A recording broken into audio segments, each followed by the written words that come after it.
बिस्मिल्लाहिर्रहमानिर्रहीम। अस्सलाम वालेकुम नादरीन, आप यूट्यूब चैनल देख रहे हैं। मैं इमरान खान हूँ। नादरीन, ऐसा लगता है कि पता नहीं फ़ौज के ऊपर कोई हमला हो गया है या कोई ऐसी बात है। कभी कहीं रैलियाँ निकलवाई जा रही हैं, कहीं प्रेस कॉन्फ्रेंसेस करवाई जा रही हैं। DGISPR की प्रेस कॉन्फ्रेंस ने एक ऐसी शर्मिंदगी वाली सूरत हाल पैदा कर दी है कि अब उसे कवर करने के लिए कभी कुछ कर रहे हैं, कभी कुछ कर रहे हैं, लेकिन कवर हो नहीं रहा। कल मुस्तफ़ा कमाल और फ़ारूक सत्तार वगैरह आए हुए थे। फैसल वाडा तो परमानेंट इसी काम पे लगे हुए हैं, अता तारड़ वगैरह भी। तो आज जो है वो तलाल चौधरी, फैसल करीम कुंडी और मरियम औरंगज़ेब वगैरह को लाया गया, मैदान में बिठाया गया। फैसल वाडा कह रहे हैं जी रगड़ के रख देंगे, तलाल चौधरी कह रहे हैं जी ज़बान खींच लेंगे, वो DG साहब कहते हैं तुम्हारी हैसियत क्या है। ये समझ नहीं आ रही ये किस तरफ जा रहे हैं, ये चाहते क्या है भाई। एक आदमी को जेल के अंदर बंद किया हुआ है और उसके ऊपर जुल्म कर रहे हैं। अब वो जुल्म के खिलाफ बोलता है तो कहते हैं जी बोलता क्यों है।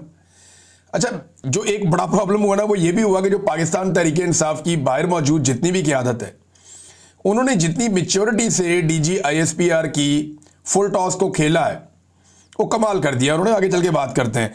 DGISPR की प्रेस कॉन्फ्रेंस को मिनवान तस्लीम किया जाए, उसको अपनाया जाए, उसकी हमायत की जाए, ये दबाव सियासी जमातों पर और शख्सियात पर डाला जा रहा है। अब इदारा इस लेवल पर आ गया है, उन्हें कहा जा रहा है कि इदारे ने तो ये लेवल तक पहुँच के हिम्मत कर दी है, इदारा तो इमरान खान का दुश्मन बन गया, सामने आकर खड़ा हो गया, तो आप भी हिम्मत करें, आप भी आकर लड़ें। आपका तो सियासी मुखालिफ है। सियासतदानों में लेकिन एक प्रॉब्लम होती है, वो आते हैं, आके बोल बाल देते हैं, कर लेते हैं। कई लोगों को अपनी इज्जत से प्यार नहीं होता, लेकिन ज़्यादातर लोग डरते हैं कि भाई हम फौज से एक सियासी जमात को मार पड़वा रहे हैं, कल को हमने भी सियासत करनी है। यही सारा कुछ जब हमारे साथ होगा तो हम फिर रोना पिटना कहाँ जाके करेंगे। वो बेचारे इस बात से भी डरते हैं, लेकिन इनके बीच में फंसे हुए अब 3-4 साल ज़्यादा होते हैं किसी फौजी के पास। ये ज़रा थोड़ा लंबा हो गया टाइम, हो सकता है ख़त्म हो जाए, कोई पता नहीं होता ना, वक्त का कोई पता नहीं होता। लेकिन ये जो टाइम लंबा भी हो गया है, इसके बावजूद सबको पता है कि टाइम ख़त्म हो जाना है और पॉलिटिकल पार्टीज़ ने यहीं पे रहना है और उन्हें बाद में ये सारा कुछ बर्दाश्त करना पड़ेगा। अगर वो बच गई तो पॉलिटिकल पार्टीज़ के बचने के इम्कान तो बहुत कम है। जिस तरह उन्होंने अवाम से मुखालफत ले ली है, ऐसे ऐसे लोग बिठा दिए इन्होंने, यानी मुख्तलिफ शहरों के अंदर बंदे निकलवा रहे हैं, वो निकल के प्रोटेस्ट कर रहे हैं। कुछ सुन्नी इत्तेहाद कौंसिल वाले आ गए, कभी कोई और आ गया, कभी कोई और ग्रुप निकल आया, और कहीं 20 लोग हैं, कहीं 25 लोग हैं, कहीं 40 लोग हैं। बस ये फौज से इजहारी यकजहती हो रहा है। और इसके अंदर जो है वो आसिम मुनीर साहब का और DGISPR का फ़ोटो उठाया हुआ है। इजहारी यकजहती किस चीज़ का हो रहा है, क्या मसला क्या है कि फ़ौज के ऊपर कोई हमला हो गया है या खुदा ना खास्ता कोई बहुत बड़ा मसला हो गया है। भाई ये मुबारकबाद के लिए आप रैलियां निकाल सकते हैं कि आसिम मुनीर साहब को बहुत सारे ओहदे मिल गए। मिसाल के तौर पे army chief, chief of defence forces और फील्ड मार्शल हाफिज सैयद आसिम मुनीर साहब, ये बहुत लंबा चौड़ा एक तारुफ हो गया उनका। मुबारकबाद दे सकते हैं कि उनका बहुत लंबा चौड़ा तारुफ हो गया। कोई ओहदे रह गए हैं तो वो भी उनको दे दिए जाएँ। बहरहाल आसिम मुनीर साहब और DGISPR के फ़ोटो लगा के धड़ाधड़ मुबारकबादें दी जा रही हैं। समझ नहीं आ रही कि ये लोग चाह क्या रहे हैं और ये कर क्यों रहे हैं, इसकी ज़रूरत क्या है इस वक्त। कोई इंडिया ने हमला कर दिया है, कोई दहशतगर्दों ने कोई बहुत बड़ा अटैक कर दिया है, कोई बहुत बड़ा इंसिडेंट हो गया। मुझे अच्छी तरह याद है कभी कोई दहशतगर्दी का बहुत बड़ा वाक़या हो जाता था ना, तो लोग निकलते थे, निकल कर एहतजाज करते थे। हम छोटे होते थे, हम भी निकल के कहते थे ये बहुत बुरा हो रहा है, ये नहीं होना चाहिए। और हमें जो हमारे दोस्त हैं वो कहते थे आओ जी आओ, आज फलां जगह के ऊपर हम एहतजाज करेंगे। हम कभी चले जाते थे, कोई दहशतगर्दी के खिलाफ चले जाते थे, किसी और कोई और इशू हो जाता था उस पर चले जाते थे, ह्यूमन राइट्स के मामला पे। लेकिन ये क्या चल रहा है, समझ से बाहर है। अब इसके अंदर ऐसे ऐसे लोग बिठा दिए जिन्होंने अमली जामा को अमली पजामा बना दिया। और लोग बता रहे थे कि ये नून लीगी MP है, लीगी MP है। वो बैठे हुए हैं जनाब, बैठ के कह रहे हैं जी मलक आसिम मुनीर। एक तो उन्होंने कहा ये मलक आसिम मुनीर साहब हैं, दूसरा वो कह रहे हैं जी कि इन्होंने कोई अमली पजामा पहनाया, अमली जामा को अमली पजामा पहना दिया। अंदाज़ा करें आप। और ये लोग आके फ़ौज की तर्जुमानी कर रहे हैं और उनके हिस्से का मुकदमा लड़ रहे हैं। मुझे समझ नहीं आ रही ये प्रेस कॉन्फ्रेंस करने की ज़रूरत क्या थी। और जो एक बड़ा प्रॉब्लम है ना वो ये है कि पाकिस्तान तहरीक इंसाफ ने जो एस्टेब्लिशमेंट को बड़ा झटका दिया, वो मेच्योरिटी का सबूत देकर दिया। यानी इन्हें लगा था कि पाकिस्तान तहरीक इंसाफ इस किस्म की प्रेस कॉन्फ्रेंस के रद्द-ए-अमल में बड़ा जारहाना मौक़िफ़ अपनाएगी, लेकिन चाहे वो प्रेस कॉन्फ्रेंस हो या उसके बाद जलसा हो, दोनों के अंदर बड़ा नपा तुला रद्द-ए-अमल दिया पाकिस्तान तहरीक इंसाफ ने। और जो इखलाकी बर्तरी है वो हासिल कर ली DGISPR के ऊपर। अब DGISPR एक इदारे के तर्जुमान है, इदारे के अंदर अजीब सी बेचैनी है कि ये किया क्या है इन्होंने। और PTI ने एक नपा तुला बयान देकर अपनी इखलाकी बर्तरी इदारे के ऊपर भी रख ली और पाकिस्तान की पॉलिटिकल पार्टीज के ऊपर भी रख ली।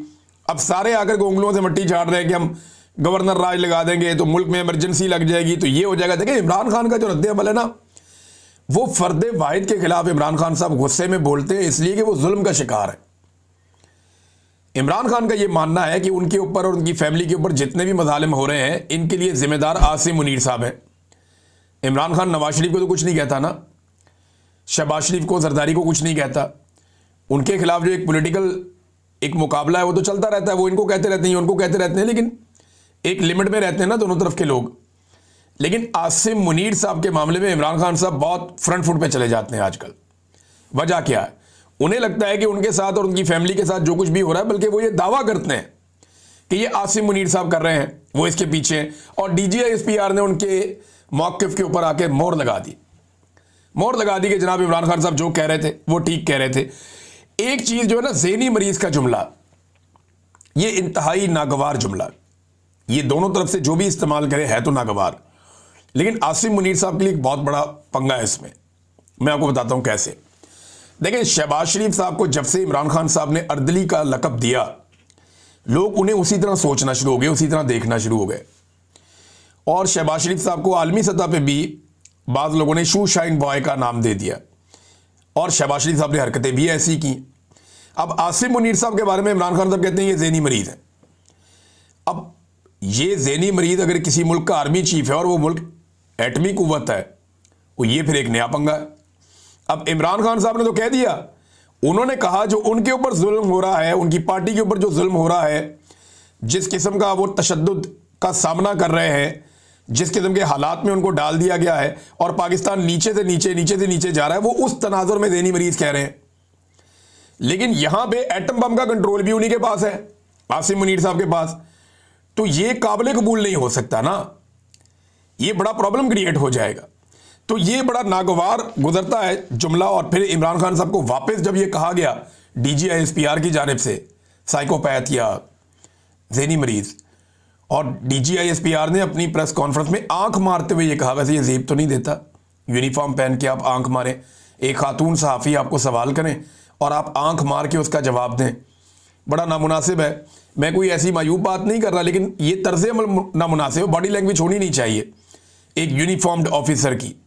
शहबाज शरीफ ने जब आंख मारी थी, अजीब सा मुंह बनाया था जब ट्रंप ने कहा था आओ ना, वो जो अंदर तारीफ़ें कर रहे थे, अंदर बंद कमरे में जो तारीफ़ें कर रहे थे, जो अंदर मेरी गेम उठा रहे थे, वो इधर उठाओ सबके सामने। तो शहबाज शरीफ साहब आंख मारते हुए फटाफट आए और शू शाइन बॉय बन गए। फटाफट शहबाज शरीफ साहब ने तारीफ़ों के पुल बांधे, फिर वापस निकल गए। अब उन्होंने भी एक इस तरह का ही मुंह बना के आंख नीचे की थी, ऐसे ही DGISPR ने तो बाकायदा आंख मार दी। अच्छा, मैंने जब पहले क्लिप देखा ना, मैं हैरान हो गया। मैंने कहा नहीं इस लेवल तक नहीं जा सकते। फिर एक YouTube के ऊपर जाकर देखा, वहाँ पे भी इसी तरह आंख मारी हुई थी। वो एक दो जगह पे देखा तो हर जगह पे वो आंख मारी हुई है DGISPR ने। कितनी मायूब और कितनी बुरी बात है। ये बॉडी लैंग्वेज की बेसिक आइडियोलॉजी इनको पता होनी चाहिए। छोटी छोटी चीज़ों का आइडिया तो होना चाहिए ना। DGISPR है, आम आदमी तो नहीं है। पूरे इतने बड़े इदारे को, पाकिस्तान का सबसे बड़ा इदारा है, उसको रिप्रेजेंट कर रहे हैं। बहरहाल अब ये जो ज़हनी मरीज वाला मामला है, इमरान खान साहब को भी ज़हनी मरीज वापस कह दिया गया, उसकी वजह से ये इशू बहुत उठ गया पूरी दुनिया में। अच्छा, इमरान खान को तो ज़हनी मरीज आप साबित कर ही नहीं सकते। वो तो जेल के अंदर बैठा हुआ 2.5 साल से पूरे पाकिस्तान को घुमा रहा है और आपकी सारी सियासत उसके इर्द गिर्द घूम रही है। वो आदमी ज़हनी मरीज कैसे हो सकता है? वो तो बलागज़हीन आदमी होगा जिसने सबको चक्कर दिया हुआ जेल के अंदर बैठ के, जो जेल के अंदर बैठ के अपनी पार्टी नहीं पूरे मुल्क के निज़ाम के फैसले कर रहा है और आप उसके सामने मजबूर हैं। ये वो आदमी है जब पूरी दुनिया कोविड के अंदर, जब कोरोना वायरस आ गया था, पूरी दुनिया कोरोना के अंदर मार खा रही थी। पाकिस्तान की मिलिट्री एस्टेब्लिशमेंट सहाफ़ियों को बुला बुला कर कह रही थी कि इमरान खान पे दबाव डालो, लॉकडाउन लगाए। अपोजिशन जमातों को एस्टेब्लिशमेंट कह रही थी कि इमरान खान पे तुम दबाव डालो, ये लॉकडाउन लगवाए, ये पाकिस्तान को मरवा देगा। लेकिन वो अकेला आदमी डट गया था। उसकी जहानत का आप यहां से अंदाजा करें कि पूरी दुनिया ने तारीफ की कि दुनिया में अगर कोई मुमालिक टॉप के ऊपर निमट सके कोरोना वायरस से, जिनकी हिकमत अमली सबसे बेहतर थी तो उनमें एक इमरान खान था। ज़हीन तो वो उतना है, और इसकी जहानत के बारे में बहुत सारे लोग बहुत सारी बातें बाजी में कर चुके हैं। नाज़रीन, DGISPR ने शेख मुजीब को गद्दार कहा था। हालांकि गद्दार तो याया खान था, ये मैं तो बिल्कुल खुलकर कहूंगा। उसकी एक वजह है ना, याया खान की रंगीनियां किताबों के अंदर लिखी हैं और आज तक कभी किसी ने डिनाई भी नहीं किया। हमारे जो मुजीबुर रहमान शामी साहब हैं, उन्होंने जो कुछ याया खान के बारे में बताया प्रोग्राम के अंदर टीवी के ऊपर, वो सुन लें आपके कानों से धुएं निकल जाएंगे। जितनी तारीख की किताबें वो बताती हैं, मुजीबुर रहमान कमीशन की रिपोर्ट पढ़ लें, वो ये बताती है कि याया खान ने जो तबाही फेरी उसकी वजह से पाकिस्तान दो टुकड़े हुए। तो गद्दारी तो याया खान ने की ना, आइन से भी गद्दारी की, हलफ से भी गद्दारी की, अपने मुल्क से भी गद्दारी की, पाकिस्तान के 90,000 के करीब फौजी भी कैदी बनवा दिए, तारीख का बदतरीन सरेंडर भी करवा दिया। तो गद्दार तो जनरल याया था। अच्छा, जनरल मुजीब को अब DGISPR कह रहे हैं जी गद्दार है, मगर नवाज शरीफ का अभी एक क्लिप वायरल हो गया दोबारा, उसमें तो वो कह रहे हैं कि वो बहुत अच्छा आदमी था। एहसन इकबाल साहब कह रहे हैं कि वो तो फातिमा जना का पोलिंग एजेंट था या उनका कंपेन एजेंट था, उनके साथ था। जब उसने देखा कि इन्हें यहाँ इंसाफ नहीं मिल रहा कायद आज़म की बहन को, तो मेरे लोगों को क्या मिलेगा। तो एहसन इकबाल, ख्वाजा आसिफ, मोहम्मद नवाज शरीफ ये बार बार गवाहियाँ दे चुके हैं शेख मुजीब के हक में, और ये सारे आज इक़्तिदार में। अब फैसल वापडा जैसे लोग ये कहते हैं, या सुहेल वड़ाइच साहब ने भी लिखा है कि एस्टेब्लिशमेंट के बाद सबूत आ गए हैं कि तहरीक इंसाफ जो है वो एस्टेब्लिशमेंट के या फौज के या मुल्क के खिलाफ है, लिहाजा अब उनको स्पेस नहीं दिया जाएगा। यार ये सबूत जो है ये नवाज शरीफ के खिलाफ भी थे, यही सबूत जरदारी के खिलाफ भी थे, यही सबूत बेनज़ीर के खिलाफ भी थे, यही सबूत बुगटी के खिलाफ भी थे, यही सबूत बाजा खान के खिलाफ भी थे, यही सबूत फातिमा जना के खिलाफ भी थे, यही सबूत जो है वो जुल्फ़िकार अली भुट्टो के खिलाफ भी थे। ये सबूत बड़े अरसे से हमने बहुत देखे हैं। ये सबूत दिखा दिखा के खबरें चलवा देते हैं और टाउट्स उठ के चला भी देते हैं, और बाद में पता चलता है जनाब गेम कोई और है, खेल ही कोई और है। फिर उन्हीं के साथ जाकर बैठ जाते हैं। जब आवाम का डंडा आएगा ना, प्रेशर आएगा, तो इन्हें अपने घुटनों पे बैठ के इमरान खान को सलाम करना पड़ेगा। ये मैं जानता हूं, और ये होगा इस मुल्क में इंशाअल्लाह। अल्लाह रब्बुल इज़्ज़त बहुत ताकतवर है, उसके सामने किसी की ताकत नहीं चलती। अगर अल्लाह ने इमरान खान को इज्जत दी है तो किसी वजह से दी है, ये बिला वजह नहीं है। फवाद चौधरी ने एक बड़ी अहम बात की। फवाद चौधरी साहब तनकीद का निशाना भी बनते रहते हैं लोगों की। वो फवाद चौधरी साहब का और लोगों का मामला है, लेकिन उन्होंने एक बात बड़ी ज़बरदस्त की। उन्होंने कहा जब ये हुकूमत के वज़रा कहते रहे इमरान खान को माइनस कर दो, असल में माइनस इमरान खान का इस वक्त फार्मूला चलाया जा रहा है ना, किसी तरह इमरान खान को बाहर निकालो। यही काम 4 साल से कर रहे हैं, जो हो नहीं रहा। पूरा पाकिस्तान ही माइनस कर दिया पकड़ के, हर इदारा माइनस हो गया, हर एक की क्रेडिबिलिटी खत्म हो गई। नवाज शरीफ माइनस हो गया, जरदारी माइनस हो गया, पीपल्स पार्टी, PMLN, ANP सारी जमातें, फजलुर रहमान सारे माइनस हो गए। इमरान खान को माइनस करने के चक्कर में वो माइनस नहीं हो रहा। अब जनाब फवाद हुसैन साहब कहते हैं, चौधरी साहब, कि जब हुकूमत के वज़रा कहते हैं कि तहरीक इंसाफ माइनस इमरान खान होगी, तो इसका मतलब ही क्या है भाई। तहरीक इंसाफ तो आपने 9 मई और 20 जून के दौरान ठुड्डे और मुक्के मार मार कर ख़त्म कर दी थी। अब तो इमरान खान है और अवाम है। तहरीक इंसाफ ना रजिस्टर्ड पार्टी है, ना इलेक्शन सिंबल है उनके पास, ना इनका कोई स्ट्रक्चर है, तो माइनस क्या करना है, वो तो है ही नहीं। ये जो ओहदेदार हैं इनको आज फारिग कर दें, इनकी जगह इमरान खान कॉलेज के लड़के लड़कियों को ले आएगा, वो तहरीक इंसाफ बन जाएंगे। वो कहेगा तो वो आगे आ जाएंगे। मेंबरान असम्बली का इस्तीफा कल इमरान खान ने दिलवाना है, आज आप दिलवा दें, इससे क्या फ़र्क पड़ता है।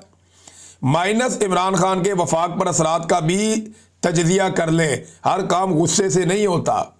फवाद चौधरी समझा रहे हैं कि अब भी समझ जाओ, सियासतदानों को, PTI को, इमरान खान को उनकी स्पेस वापस लौटा दो। लेकिन मुझे लगता नहीं है कि इतनी एस्टेब्लिशमेंट को अक्ल है। वो अब क्योंकि नया नया अहदा भी आसिम मुनीर साहब को मिला है, तो वो अपने तरीके से सोचेंगे। बैनुल-अक़वामी सतह पे जब दबाव आना शुरू होगा तब चीज़ें बदलेंगी। शेर अफजल मरवत ने कहा जी कि गवर्नर राज लग सकता है, और उसके लिए उन्होंने एक वजह बताई है। वो कहते नहीं गवर्नर राज लगने की देर है, इन हाउस तब्दीली सामने आ जाएगी। यानी जैसे ही गवर्नर राज लगेगा, इमरान खान साहब के सारे जो MPA हैं वो बागी हो जाएंगे। अब वो कह रहे हैं 30 से 35 लोग इन हाउस तब्दीली के लिए सामने आएंगे, ये मेरा ख्याल है। शेर अफजल मरवत, वैसे इमरान खान साहब ने बिल्कुल सही पहचाना था बंदा। उस वक्त बहुत सारे लोग हमायत करते नहीं, शेर अफजल मरवत बहुत अच्छा बंदा है, अभी भी बहुत सारे लोग हमायत करते हैं, मैं खुद भी कहता रहा हूँ कि नहीं यार अच्छा आदमी है। लेकिन शेर अफजल मरवत ने साबित किया कि इमरान खान का विजन सबसे ज़्यादा है। इमरान खान ने शेर अफजल मरवत को सबसे पहले पहचाना और सबसे पहले बताया कि ए बंदा ठीक नहीं है। उसके बाद से शेर अफजल मरवत साहब ने हर रोज़ साबित किया